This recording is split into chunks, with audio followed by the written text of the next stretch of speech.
J'étais dans un épuisement très profond. De plus en plus, je décroche en groupe depuis que je suis rentrée. Ça me fait monter de la rosée. Enfin, j'ai clairement vécu un rêve.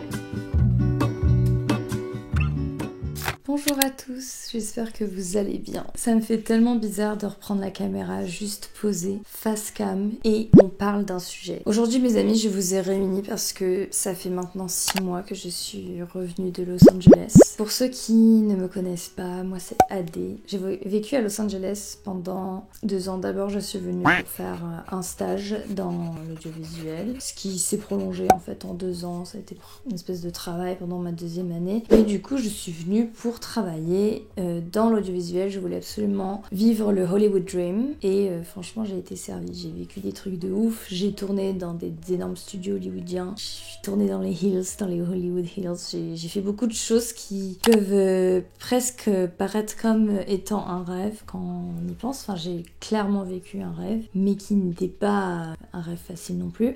C'était une épreuve qui a pris beaucoup de mon énergie. Il m'est arrivé énormément de choses et je pense que j'en suis ressortie vraiment différent de cette expérience. Ouais, je voulais parler de comment ça m'a fait évoluer et comment je ressens ce retour et est-ce que je le vis bien ou pas. Voilà, c'est le sujet du jour.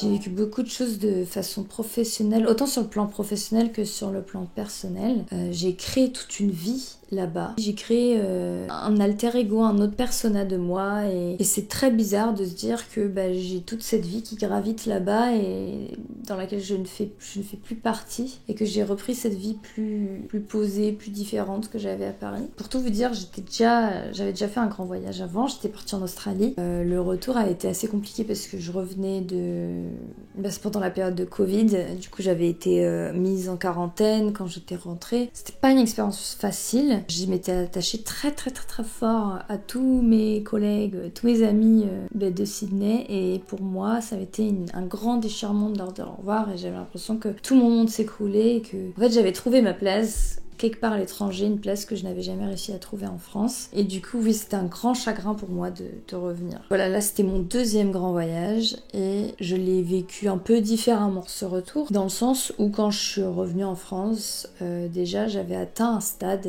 de mon aventure. J'avais atteint un stade de mon aventure à Los Angeles où j'étais dans un épuisement très profond. J'avais besoin de stabilité dans ma vie. Ce que j'ai ressenti en rentrant, c'était que j'avais puisé mes dernières forces. Bien que génial, il a été éprouvant. Là, je le sentais qu'il fallait que je rentre. C'était le moment et que de toute façon mon visa arrivait à sa fin. Donc c'est un choix pris en bonne conscience. J'ai pris les choses qu'il y avait à prendre, j'ai appris. J'ai fait beaucoup d'erreurs, vraiment beaucoup. C'est l'aventure où j'ai fait le plus d'erreurs de ma vie. Mais aujourd'hui, ça m'a appris tellement de choses et pour tout ça, je suis très grateful.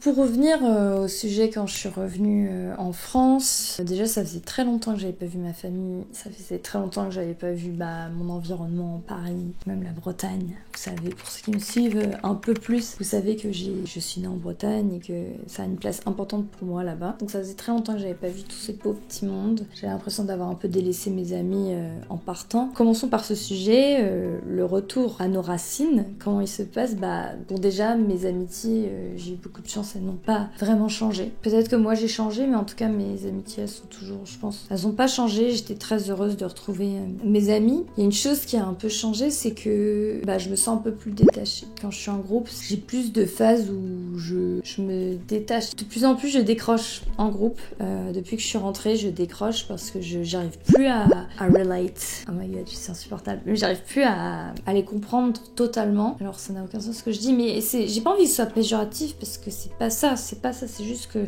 je suis dans ma bulle, voilà. Je suis un peu plus dans ma bulle depuis que je suis rentrée. J'ai du mal, à être en groupe, à arriver à connecter avec tout le monde. Je suis un peu plus renfermée. Je sais pas, j'ai moins à prouver peut-être que je me sens bien, j'ai pas besoin de trop montrer, de trop être présente. C'est assez différent ce que je ressens. En rentrant d'Australie, les mentalités, ça me choquait énormément, les différences entre l'étranger et la France. Maintenant, c'est plus un truc qui me choque parce que en ayant vécu aux États-Unis, je me rends compte à quel point la France, on est quand même un beau pays pays, on a un très bon humour, on est un peu plus franc, plus honnête. Et en fait, j'ai appris à plus apprécier mon pays, mine de rien. Et c'est vrai que depuis, en tout cas dans ma ville de Paris, je me sens vraiment mieux. Par rapport à avant, j'arrivais pas à trouver ma place, et même j'avais peur tout le temps et tout. Et là, vraiment, depuis que je suis rentrée, je suis très heureuse de cette vie parisienne. Et je trouve ça génial, en fait, tout ce qu'on a à Paris. Et ça, c'est un bon point. La culture, tout est beau, enfin, c'est vraiment un bonheur, en fait, de revenir. Et il y a un lâcher-prise quand même, hein. Et on est très épicurien, mine de rien, en France. Et c'est quelque chose qui se retrouvait moins aux États-Unis, en tout cas à Los Angeles.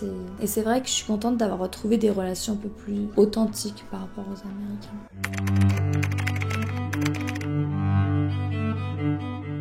À côté de ça, le fait d'être revenue, c'est un peu bizarre dans le sens où j'ai l'impression que tout ce qui s'est passé à LA, c'était comme un grand nuage, un grand souvenir maintenant. J'ai l'impression que c'est un vague souvenir, ce qui est horrible, c'est horrible, mais pendant longtemps en fait j'ai eu l'impression que j'allais y revenir, en fait que j'allais revenir à Los Angeles dans les mois qui suivaient. En fait il y avait une part de moi qui attendait, même si je savais que j'allais pas repartir, ça me fait monter les larmes aux yeux. Il y a une part de moi qui se disait bon bah bientôt j'y vais quoi. Enfin je vais y retourner. Au jour d'aujourd'hui je suis moins sûre de ça. Au jour d'aujourd'hui je sais que je vais y retourner ponctuellement et tout, mais je pense pas que je vais y retourner vivre. Je ne sais pas. En fait à moins de devenir riche, j'ai plus envie de vivre la galère que j'ai vécue à Los Angeles. Je pense que ça m'a laissé un peu. Et encore je suis quelqu'un de privilégié en soi. J'ai l'impression que cette expérience elle me hante l'esprit. Des fois je marche et j'ai un flashback des rues de West Hollywood et je vois là rien qu'en parlant, je vois les collines. Tout le temps je m'arrêtais, je me rappelle dans la rue, parce que je marchais énormément là-bas, j'avais pas de voiture. Et bah je m'arrêtais souvent pour regarder les collines quand je passais par la Ciénaga ou les trucs comme ça, et tout le temps les collines c'était mon signe d'espoir. J'avais un mantra bizarre avec les collines et c'est vrai que ça me hante l'esprit. Des fois je vois je ressens ce soleil hyper frappant et je vois ces collines au loin et on dirait une folle hein, mais c'est vrai que ça me chagrine énormément en fait. West Hollywood, c'est toute ma vie. West Hollywood, c'est chez moi, c'est mon village, en fait, c'est l'endroit. J'ai l'impression que j'ai façonné cet endroit dans le sens où je connaissais tout le monde, je connaissais tous les petits restaurants. Dans chaque endroit, je connaissais quelqu'un, je m'étais familiarisée avec tout le monde. J'ai jamais vécu un truc pareil. En France, jamais, je connais pas tout le monde de mon quartier et tout, mais là, j'avais cette aura qui... En fait, comme ma famille n'était pas là, j'ai l'impression que j'avais reconstruit un village avec West Hollywood. J'ai le corps lourd en parlant, c'est vraiment ce qui me manque le plus, c'est ce village dans lequel j'ai passé tellement de temps. Tous les dimanches j'allais au Farmers Market, j'avais mes routines, des trucs que je faisais tout le temps, toutes les semaines récurrents, même si des fois mes relations étaient chaotiques, toutes sortes de relations, bah je savais que ma relation avec West Hollywood était très fidèle. C'est hyper perché, mais genre ce quartier c'était mon quartier de cœur. J'essaie de jouer la forte depuis que je suis rentrée en me disant non ça me manque pas, mais dès que je pense à West Hollywood, à mes cours de sport et tout, à tout, je sais pas, c'est des trucs tout cons, au bagel du Farmers Market, ces petits détails, les cupcakes de la Manuela Bakery, et ma chère Diana, ma coloc mexicaine, que c'est mon plus grand déchirement de elle et West Hollywood. Diana c'était une sœur, genre c'était vraiment ma famille en une personne. J'ai jamais rencontré une personne pareille, elle est juste incroyable. Elle avait 10 ans de plus que moi et en fait elle m'a appris tellement de choses sur la vie, elle a toujours su trouver les bons mots, elle m'a complètement pris sous son aile. La plus belle personne que j'ai rencontrée pendant mon aventure et je l'oublierai jamais, Diana. Et c'est dur de se dire, ça c'est des séparations qui font mal parce que je ne revivrai jamais ce que j'ai vécu avec elle une nouvelle fois. Elle sera jamais à nouveau ma coloc, à moins que je redéménage dans 2 ans, mais du coup ça en fait que c'est un super souvenir qu'on a partagé ensemble. Et c'est vrai que c'est un peu c'est un deuil en fait de déménager, de laisser une ville comme ça derrière soi. C'est comme un petit deuil. Pourtant je l'ai pas si mal vécu que ça, hein. Franchement j'ai pas badé tant que ça. J'ai juste beaucoup de nostalgie quand je pense à ma petite vie que j'ai vécue là-bas. Et c'est même pas tant les tournages, parce qu'en soi je sais que je vais être amenée à revivre ce genre de tournage parce que c'est la direction dans laquelle je me dirige maintenant. Ça ce sera toute ma vie. Maintenant, c'est acté. Par contre, derrière quel poste, je ne sais pas.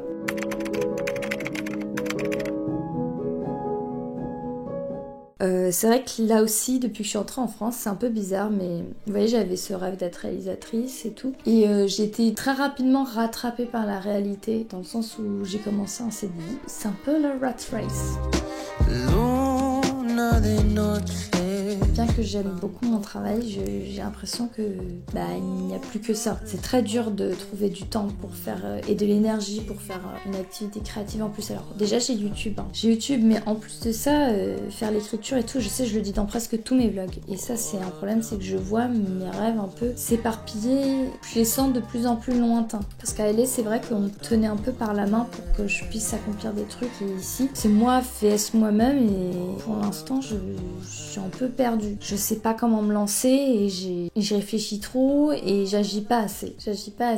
Et en fait, mes espoirs, je porte beaucoup d'espoir sur YouTube. C'est ce que j'ai entre mes mains, c'est ce que je peux faire, et j'aime beaucoup faire YouTube. Et sauf que plus le temps passe, plus je me rends compte que cette chaîne, elle ne vit pas énormément, malgré tout l'amour que je mets dedans. Ce qui est pas très grave, mais c'est plus dans le sens, des fois, je me demande est-ce que j'ai pas parié sur le mauvais rêve. Ce qui fait un peu mal au cœur, des fois. Se dire, est-ce que j'aurais pas dû utiliser toute cette énergie que je mets dans mes vidéos YouTube, est-ce que je l'aurais pas dû l'utiliser pour faire un autre court-métrage, pour continuer la réalisation. D'un côté, je regrette pas d'avoir fait toutes ces vidéos, mais c'est vrai que je ne peux m'empêcher de penser à ça. Pourtant, YouTube, c'est ma safe place, je me sens bien dessus, et en fait, créer une communauté, ça n'a pas de prix. Je trouve que échanger avec mes abonnés, c'est génial. D'ailleurs, on a atteint les 1000 abonnés, je suis hyper contente de me dire, bon voilà, on a quand même atteint un milestone, quand même. C'est vraiment cool déjà, que j'ai pas abandonné ça. Je pense que le jour où j'abandonnerai ma chaîne YouTube, vous pourrez vous inquiéter. Tout ça pour dire que oui, j'ai l'impression que mes rêves s'échappent un peu, surtout que j'ai ce grand rêve d'habiter à New York et tout aussi, donc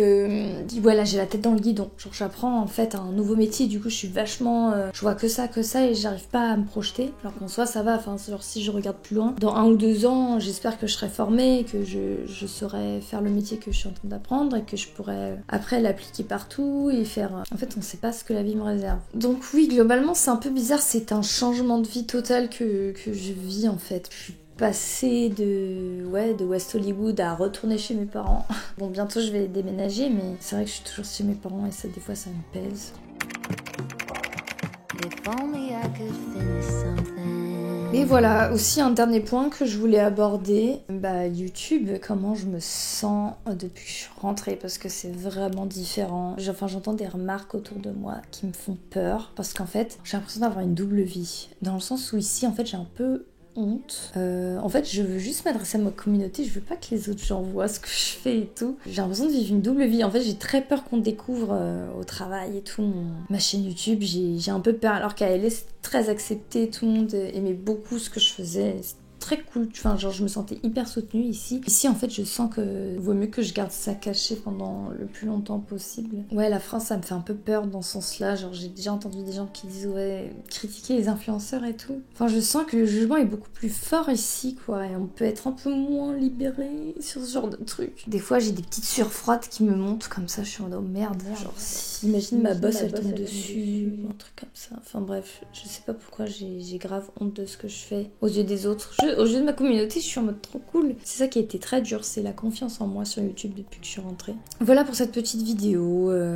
J'espère qu'elle vous plaira. N'hésitez pas à me dire ce que vous voulez voir en fait. Donc voilà, n'oubliez pas de vous abonner les amis. Vous abonner, c'est important. Mettre un thumbs up. Et aussi, si vous ne me suivez pas déjà, allez me suivre sur Instagram et TikTok. Bon, bye.